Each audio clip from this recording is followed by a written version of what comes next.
दर्शकों को स्वागत है आपका विधि से एमटी न्यूज में। मैं हूं कृष्णकांत सिंघारी। अब देखते हैं दिन भर की खास खबर। सिविल लाइन देहत थाने में बनी हंगामे की स्थिति। एसआई पर लोगों ने लगाए युवक पर मारपीट के आरोप।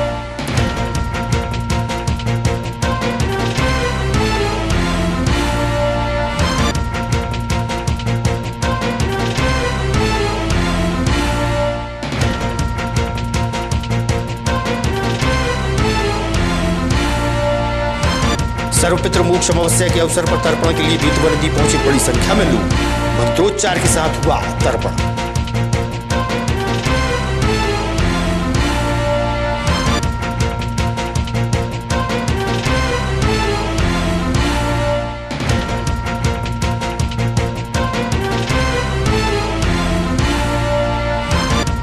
गोबर से बने दीपक और प्रतिमाओं की बढ़ रही है मांग। दयोदय गौशाला में पहुंचे विशेषज्ञ, दिया जा रहा है प्रशिक्षण।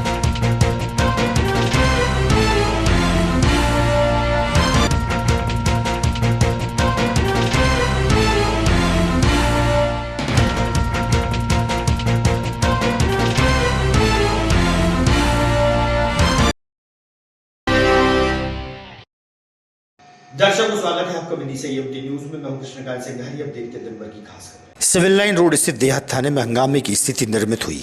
एएसआई मनोज पर्णिकर द्वारा वाहन चालकों के साथ मारपीट की बात लोगों ने कही। इस अवसर पर सनातन श्री हिंदुत्व समिति के अध्यक्ष नितिन माहेश्वरी और शैलेंद्र राजपूत सहित बड़ी संख्या में युवक पहुंचे, जहां उन्होंने एएसआई पर मारपीट के आरोप लगाए।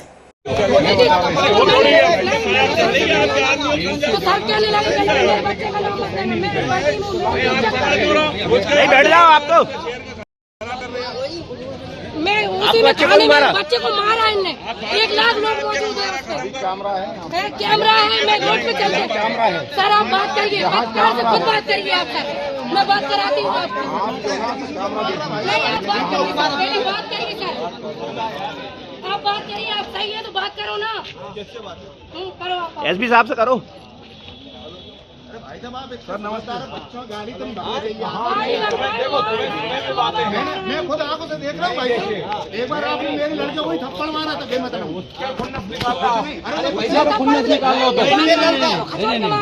ये बात मेरे बेटे के साथ भी हुई है। आपने ई स्कूटर पे उस समय भी आपने जरा सा बच्चा 15 साल का, आप बदतमीज अन्ना पता है आपको। मेरी अन्ना एक मिनट हमेशा उल्टी सुन लो बात। आज हमेशा उल्टी चलती है। हमने तुमको एक जगह से फोन लगा के दूसरे भेजा। निकल के वो रो रहा है। रो रहा है। मेरी बात हो गई। मैं सड़क पे खड़ा हूँ, ठीक है ना, गाड़ी अंदर है। अरे यार मैंने ये था ही नहीं है। ये कोई था ही नहीं। अरे ये लेडीज झूठ बोल रही है क्या?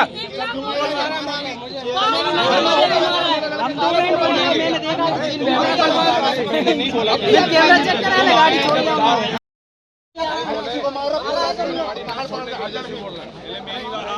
मार क्यों रहे हो? नहीं मारे ना। अरे ये लड़का हर किसी को मार रहे हैं। हर किसी लड़के को मार रहे हैं। हर किसी को पकड़ के मार रहे हैं।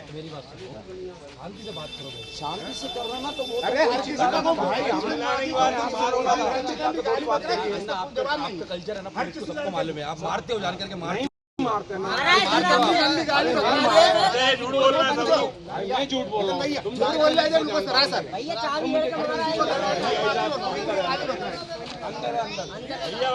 अंदर अंदर हर किसी को अंदर है। बोल रहा आराम से बात कौन है यार? मुझे समझ में नहीं आ रहा। शहर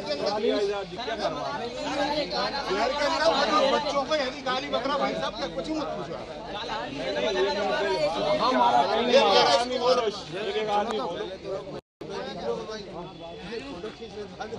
नहीं मारने की क्या तरीका? नहीं कोई अरे गंदी गंदी गाली। सर्वपितृ मोक्ष अमावस्या के अवसर पर पितरों को तर्पण के लिए बड़ी संख्या में लोग बेतवा नदी पहुंचे, जहां अपने पूर्वजों को याद कर मंत्रोच्चार के साथ विद्वान पंडितों द्वारा तर्पण कराया गया। सुरक्षा व्यवस्था के मद्देनजर एसडीआरएफ व होमगार्ड के जवान भी तैनात रहे। वहीं लोगों ने दान पुण्य कर धर्म का लाभ भी लिया। पंडित मनु शास्त्री से हुई चर्चा।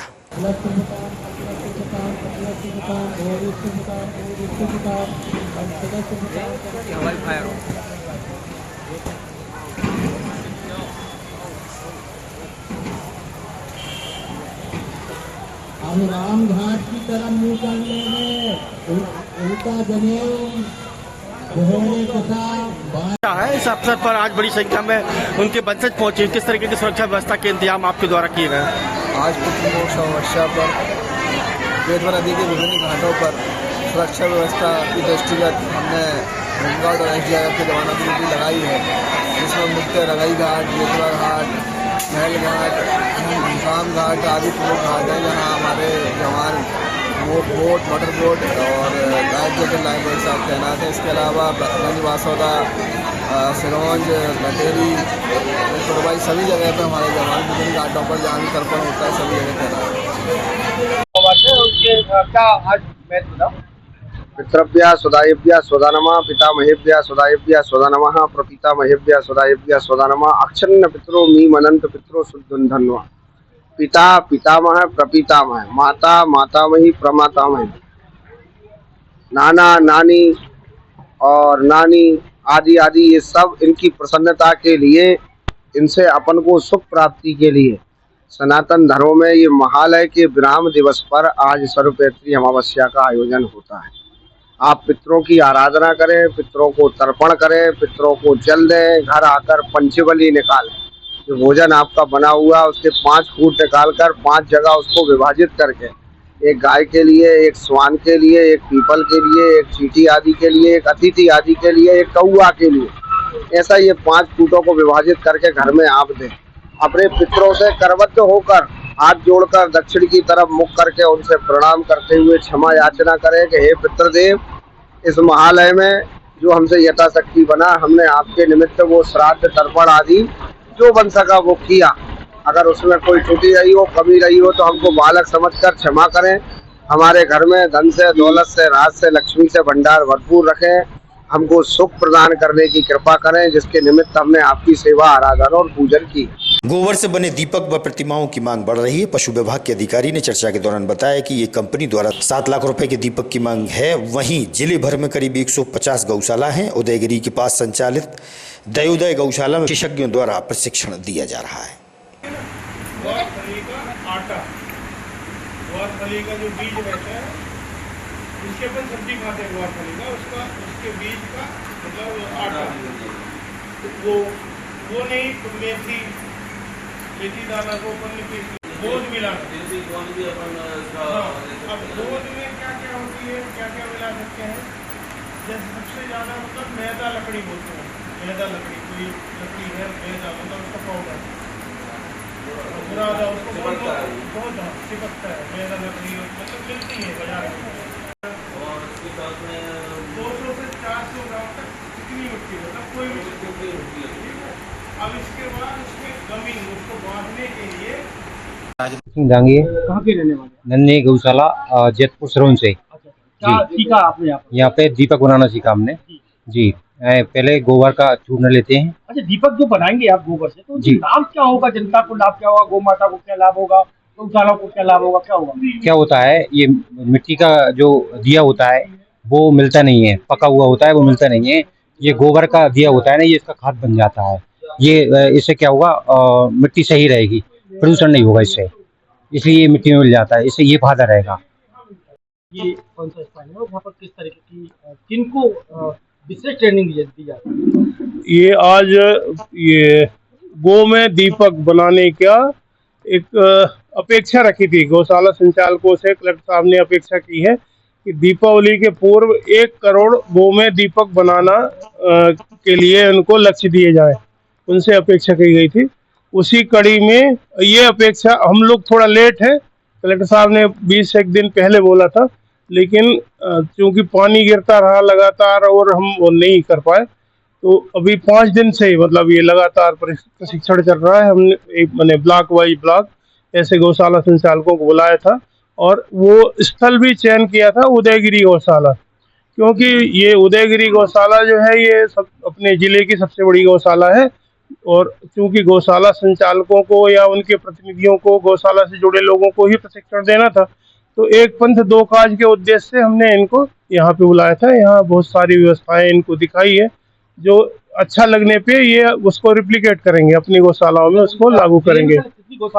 हमारे यहाँ पूरे निजी और शासकीय गौशाला मिला के 150 गौशालाएं हैं जो लगातार संचालित हैं और लगभग 21,000 के आसपास गोवंश उसमें संरक्षित है। तो अब गौशाला संचालक जो है ये विशिष्ट लोग हैं, मतलब समाज के विशिष्ट लोग हैं जो भगवान कृष्ण का मतलब वो कार्य कर रहे हैं। भगवान कृष्ण ने अपना जिम्मा इनके हाथों में सौंपा है गौओं के संरक्षण करने का, और ये इनके मन में उद्यमिता होती है। तो गांव में जो एक अर्थ निर्मित हो छोटी छोटी चीज़ों से, जो गांव से जुड़ी चीज़ें हैं, जैसे गौ में वस्तुएं 250 से ज़्यादा गौ में वस्तुएं हैं, वो उनका निर्माण कर सकते हैं। तो धीरे धीरे जैसे रुचि आएगी उनकी, वैसे वैसे हम उसका प्रशिक्षण का स्तर बढ़ाते जाएंगे, और अगर ज़रूरत लगी तो हम बाहर भी भेजेंगे। इसी तरह से और भी चीज़ें हैं, जैसे अचार बनाने का जो दादी नानी एक परंपरा थी गाँव में, वो खत्म होती जा रही है। तो वो वहाँ पे बन सकता है, चीज़ें सुलभ है, सस्ती मिल जाएंगी। दिया बनाने का अभी हमें 7 लाख रुपए का ऑर्डर अभी मिला है। कंपनी ने दिया? ये फाउंडेशन है, अभी हरियाणा की एक फाउंडेशन है, तो उसने अभी हमें ऑर्डर दिया है कि अगर आप जल्दी बना के देते हैं तो हम ये लेने को तैयार हैं। महाराणा प्रताप कॉलेज में श्रेष्ठ व अच्छे अंक लाने वाले छात्र छात्राओं को पुरस्कार प्रदान किए गए। विधायक मुकेश टंडन भी पहुंचे और वहीं कॉलेज स्टाफ भी मौजूद रहा। आयोजित इस पुरस्कार वितरण के कार्यक्रम में जिनने बहुत अच्छी तरीके से न केवल देश की बात रखी बल्कि आपके भविष्य की भी बात रखी कि आपको भविष्य में कैसे आगे बढ़ना है, बहुत ही कुशल नेता कॉलेज के डायरेक्टर रहिए। उस भूमिका को हम ईमानदारी से निभाएंगे। अगर खेती कर रहे हैं तो अच्छे किसान के रूप में, व्यापार कर रहे हैं तो अच्छे व्यापार के रूप में, संस्था में काम कर रहे हैं तो अच्छे वहाँ के कुशल शिल्पी के रूप में, या हम जिस क्षेत्र में काम कर रहे हैं उस क्षेत्र में कुशलता के साथ हमको काम करना पड़ेगा। चाहे अमेरिका हो या जो भी देश हो, उनको ये बता दिया है कि अब ये वो भारत नहीं है जो कि आपके कहने पे कठपुतली की तरह काम करता था। अब ये वो सशक्त भारत है जो अपने निर्णय के अनुसार अपने देश की समृद्धि और आवश्यकता के अनुसार ही कार्य करेगा। तो इसके लिए प्रिय छात्रों, आपको बाकी मार्गदर्शन हमारे आदरणीय विधायक जी देंगे। आपको बस मेरा तो इतना ही आह्वान है कि आप अपने आप को अपनी स्किल डेवलप करें, अपने आप को केवल कंज्यूमर ना बनाएं, प्रोवाइडर बनाएं। हमारा भारत आत्मनिर्भर भारत सबको बनाना के लिए यशस्वी प्रधानमंत्री श्रीमान नरेंद्र मोदी जी ने पूरे देश के सामने विजन रखा कि दुनिया का ताकतवर देश हमारा ये बनेगा। लटेरी तहसील के गांव नारसी कला थाना के कालादेव में जमीनी विवाद के चलते एक महिला संगीता शर्मा के साथ गांव के कुछ लोगों द्वारा मारपीट की गई। मारपीट करने वाले आरोपियों पर कार्रवाई की मांग पीड़िता के परिजनों द्वारा की गई। डॉक्टर द्वारा इलाज किया जा रहा है।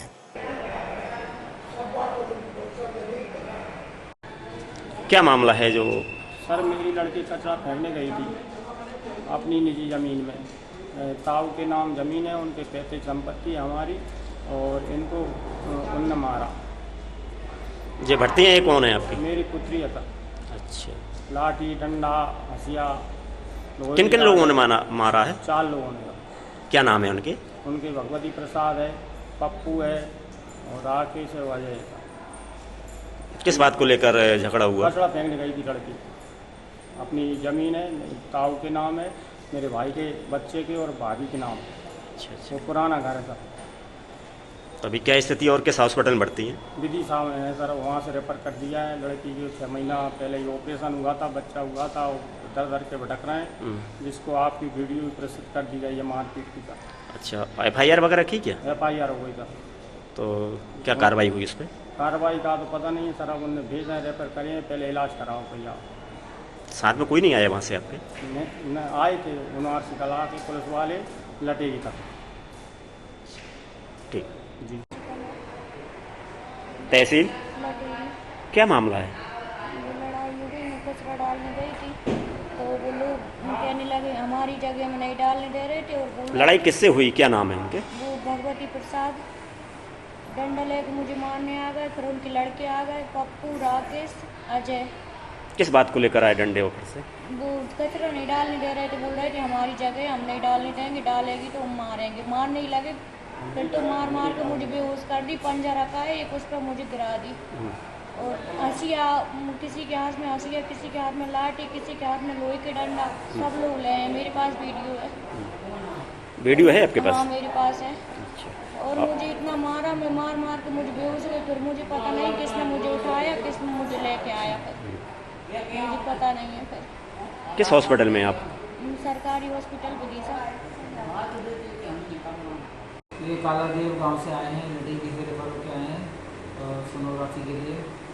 इनका नाम जो मरीज का है संगीता शर्मा है, भानु प्रताप शर्मा जी की पुत्री है, 26 साल की। कहीं पेट में ब्लड मारा जाना बता रही हैं और 6 महीने पहले कोई डिलीवरी हुई है ऑपरेशन में, तो उसके कारण ये सर्जरी रेफर किया गया। वो घायल अवस्था में एडमिट हैं? अभी उस टाइम सर्जरी वार्ड में एडमिट हैं। 22 सितंबर से नवरात्र पर प्रारंभ हो रहे हैं। धर्म प्रेमियों द्वारा व्रत धारण होंगे। तेल व साबूदाना के दाम स्थिर बताए गए। वहीं नारियल के दाम पहले 15 रुपए थे, जो अब 25 रुपए हो गए हैं, थोक विक्रेता ने बताया। मैं रवि चंद्रयास, किराना व्यापारी। बस कल से नवरात्रि लग रही है, तो उसमें नारियल की बात कर लें, तेल की बात कर लें, साबूदाने की बात कर लें, जो व्रत का सामान होता है किस तरीके का भाव बढ़े हुए। अभी सबसे पहली बात तो नारियल में बहुत ज़्यादा तेज बाजार हो गए हैं। जो नारियल 15 रुपए का आता था, आज 25 रुपए से 30 रुपए तक की कीमत हो गई है, क्योंकि केरल से माल आता है, वहाँ फसल आई नहीं है, पूरी नष्ट हो गई है। इस चक्कर में नारियल बहुत महंगा है। रही बात साबूदाने की, तो पिछले वर्ष की अपेक्षा इस वर्ष साबूदाने सस्ते हैं। पिछले वर्ष 75 रुपए किलो साबूदाने से पैकिंग वाले, आज 60 से 65 रुपए किलो है। पिछले 50 से 55 रुपए किलो है। तेल की बात कर लें, तेल जो रूमर फैली हुई है पूरे शहर भर में, पूरे हिंदुस्तान में कि कल भाईचारे के जीएसटी पर कम होने वाला है, तो जीएसटी किस पर कम होने वाला है, इसकी अनिवार्यता बहुत जरूरी जानकारी जरूरी है। इस पर तो ये आता है 12% पे आता था, अब वो 5% पे आएगा। अब तेल 5% पे आता है तो तेल पर कुछ भी असर नहीं आएगा। शक्कर भी 5% पर आती है तो शक्कर पर भी कोई असर नहीं आएगा। और जैसे पैकिंग में आटा जो आता था, छोटी पैकिंग में, उस पर 5% जीएसटी लगता था, उस पर सरकार रियायत दी, तो उससे आटा दालें वगैरह सस्ती होंगी थोड़ी। विदिशा के खाई निवासी एक युवक के हाईटेंशन लाइन की चपेट में आने से गंभीर रूप से घायल हो गया था, जिसे इलाज के लिए मेडिकल कॉलेज ले जाया गया था, जहां डॉक्टरों ने उसे मृत घोषित कर दिया। मृतक के परिजन भी मौजूद थे।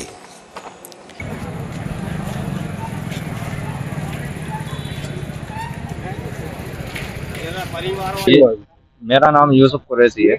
आज 12:30 बजे की घटना है ये। इससे कल एक धार्मिक कार्यक्रम हुआ था जलसा खाई में, जिससे वो तार हटा रहा था, उससे करंट लगने से उसकी मौत हो गई है। कब की घटना? क्या घटना 12-12:30 बजे की आज सुबह। तो ये उसके लिए हम लोगों ने आवेदन भी दिए हैं कलेक्टर साहब को आज से 2-3 महीने पहले, कि यहाँ से हटा दिए जाए। बड़ी मस्जिद है, वहाँ पर आवक है लोगों की। आवेदन की कॉपी भी रखी है हमारे पास, कॉपी भी हैगी। तो उसके लिए हमने बहुत प्रयास करा, पर कोई उस पर एक्शन नहीं लिया गया है, और ये घटनाएं 2-3 हो चुकी हैं। मेरा नाम नवेश कुरैशी है, झूलन पीर खाई रोड पर। आज क्या घटना घटी है? हमारे मोहल्ले का एक लड़का बिजली का काम करता है, जो कि हाई टेंशन की लाइट गई है मस्जिद के बाजू, किसी तरह का काम कर रहा होगा वो, तो तार लटक के जो है उसके जिस्म से चिपक गया और वो गिर गया। हम लोग जहाँ से भागे, किसी ने डंडे से उसको तार को हटाया, इतने में वो शांत हो चुका था। लेकिन मैं निजी एम्बुलेंस चलाता हूँ, उसकी समिति है हमारी, तो उसमें रख के लेके आए मेडिकल कॉलेज में। डॉक्टरों ने प्रयास करा उसे बचाने का, लेकिन नहीं बच पाया। इसके उम्र उसकी लगभग 23 साल की है। समीर नाम है लड़के का। इससे पहले भी 2 घटनाएं हो चुकी हैं। अभी एक लड़का ट्यूशन पढ़ने आता था, पिछली साल की बात है, उसको भी करंट लगा था, तो उसको भी लेकर आए थे हॉस्पिटल। उसके पहले एक हमारे बुजुर्ग है, सरपरस्त थे हमारे, हाजी साहब जिनका नाम है, उनको भी करंट लगा था, लेकिन वो डैमेज होगा, कुछ देर बाद वो भी खत्म होगा। आज दिन में घटना होती रहती है। हमारी प्रशासन से और शासन से निवेदन है कि मस्जिद के बाजू में जो तार गए हैं हाई टेंशन लाइट के, उसको स्थान परिवर्तन कर दिया जाए। इसके लिए और हमने कलेक्टर साहब को भी आवेदन दिया है, पावर हाउस में भी आवेदन दे चुके हैं, कई बार हम लिखित में भी दे चुके हैं, पावर हाउस के लोगों को बुला भी चुके हैं। हमने एक बार उनसे ये भी कहा था कि भाई बैरिकेड लगा दो, बारकेड लगा दो, ताकि 3 फीट दूर हो जाए। मस्जिद का प्लास्टर नहीं हो पा रहा है, लोग गैलरी में खड़े नहीं हो पाते, वहाँ पर बच्चों वाला मोहल्ला है, बच्चों वाला घर है। आप कभी आके देखना मौके पे, कम से कम 2 से 3। काची मोहल्ला क्षेत्र में बीते दिन एक घर में सर्प के घुसने से रहवासी परेशान हो उठे। सर्प विशेषज्ञ हाफिज कुरैशी ने मौके पर पहुंचकर सर्प को पकड़ा। मूसलाधार बारिश के कारण रोड पर पानी ही पानी भर गया था। इसी दौरान ही घर में सर्प घुस गया था, जिसे बाद में पकड़ लिया गया। समझ लो ना गुस्सा आई भैया खा लो